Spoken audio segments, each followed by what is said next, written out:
হ্যাঁ, good morning everyone, good morning from Penang, Malaysia. তো আমরা রাতে চলে আসছি কুয়ালালামপুর থেকে। আমরা ভোর 5টা বাজে পেনাংয়ে পৌঁছেছি। এটা আমাদের হোটেল। আমাদের হোটেলের আজকের হলো আমরা 16 তলায় আছি, 16 না 17 তলায় জানি লেভেলে আছি। হোটেলটা খুবই সুন্দর। হোটেলটার নাম কি মনে আছে? Woodberry. Wood Woodberry. Woodberry, whatever. আমরা সুন্দর একটা হোটেল পেনাং। আমরা একটু পেনাংয়ের চারপাশটা দেখাই। খুবই সুন্দর ভিউ। এই যে ওই যে সামনে দেখা যাচ্ছে, এটা হচ্ছে এখান থেকে সমুদ্র। আমরা ওইদিকে যাবো, কিছুক্ষণের মধ্যে যাব। এই যে ব্রিজ আছে এই সাইডে, এক্সপ্লোর করতে যাব।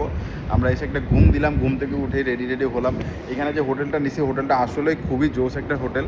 তো এখন আসলে আমরা চলে যাচ্ছি এই সাইড দিয়েও। অলরেডি কিন্তু গাড়ি ভাড়া নিয়ে নিছি, একটা গাড়ি এই নিচেই আছে। নিচে থেকেই আমরা গাড়িটা নিয়ে নেবো একদিনের জন্য। আমরা আপাতত গাড়িটা নিছি। গাড়ি নিয়ে আমরা সেম সিস্টেম কুয়ালালামপুরের মতো, বাট এখানে গাড়ির রেন্ট একটু কম পড়ছে। টোটাল গাড়ির রেন্ট কী পড়ছে না পড়ছে, কেমন গাড়ি, সব কিছু আমরা আপনাদেরকে সাথে শেয়ার করবো। আপাতত এখন আমরা হোটেল থেকে একটু বেরোচ্ছি, বেরোয় সকালে নাস্তা করব। নাস্তা করে গাড়িটা নিয়ে একদম বিচে চলে যাব। আপাতত আল্লাহ হাফেজ।